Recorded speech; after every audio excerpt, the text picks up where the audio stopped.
Cura வணக்கம். எல்லாரும் எப்படி இருக்கீங்க? நான் நல்லா இருக்கேன். நீங்களும் நல்லா இருக்கீங்கன்னு நம்புகிறேன். இன்றைக்கி வந்து ஒரு கொஷின் ஆன்சர் டிபெண்ட் ஆன ஒரு ரீல் தான். அதாவது நியூசிலாண்டில் வந்து ஏஜ் லிமிட் டு ஒர்க்கை பற்றி நீங்கள் நிறைய பேர் கொஷின்ஸ் கேட்குறீங்க. யூடியூப்பில் கமெண்ட்டாகவும் கேட்குறீங்க, எனக்கு மெசேஜ் அனுப்பிச்சு கேட்குறீங்க. நியூசிலாண்டை பொறுத்த வரைக்கும் ஏஜ் டிஸ்கிரிமினேஷன் கிடையாது. உங்களுக்கு வந்து 14 இயர் ஓல்ட்லேருந்து வேலை பண்ண ஆரம்பிக்கலாம். ஆனால் உங்களுக்கு வந்து யூத் பேமெண்ட் தான் கிடைக்கும்.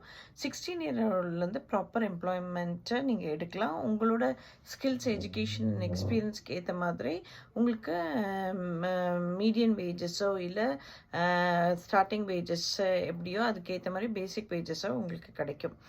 அதுக்கப்புறம் நீங்கள் பார்த்தீங்கன்னா நியூசிலாண்ட்லேருந்து ரிட்டையர்மெண்ட்டுக்கு வந்து ஏஜ் கிடையாது.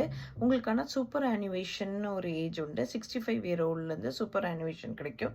இதை பற்றின ரிட்டையர்மெண்ட் சூப்பர் ஆனிவேஷன் பற்றி நான் வந்து ஒரு டீட்டெயில்டான ஒரு யூடியூப் வீடியோ போட்டிருக்கேன்.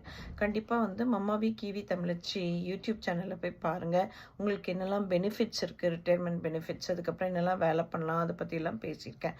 So coming to the retirement வந்து நியூசிலாண்டில் வந்து அஸ் ஐ டோல்டு ஒரு ரிட்டையர்மெண்ட் ஏஜ் கிடையாது. பட் ஆனால் நீங்கள் வீசா அப்ளை பண்ணுறதா இருந்தால் உங்களுக்கு சர்டன் டைப் ஆஃப் ஒர்க் வீசாக்கு வந்து சர்டன் கட் ஆஃப் ஏஜ் இருக்குது.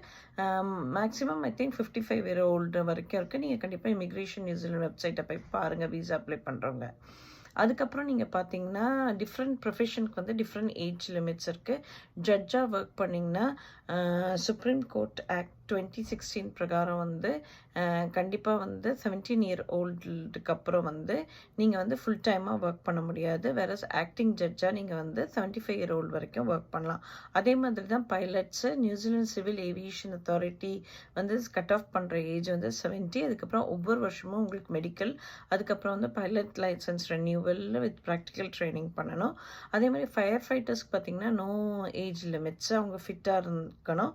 அதுக்கப்புறம் டிரைவர்ஸ்க்கும் வந்து ஜட்ஜ் அண்ட் பைலட்ஸ் மாதிரி 17 இயர் ஓல்டு.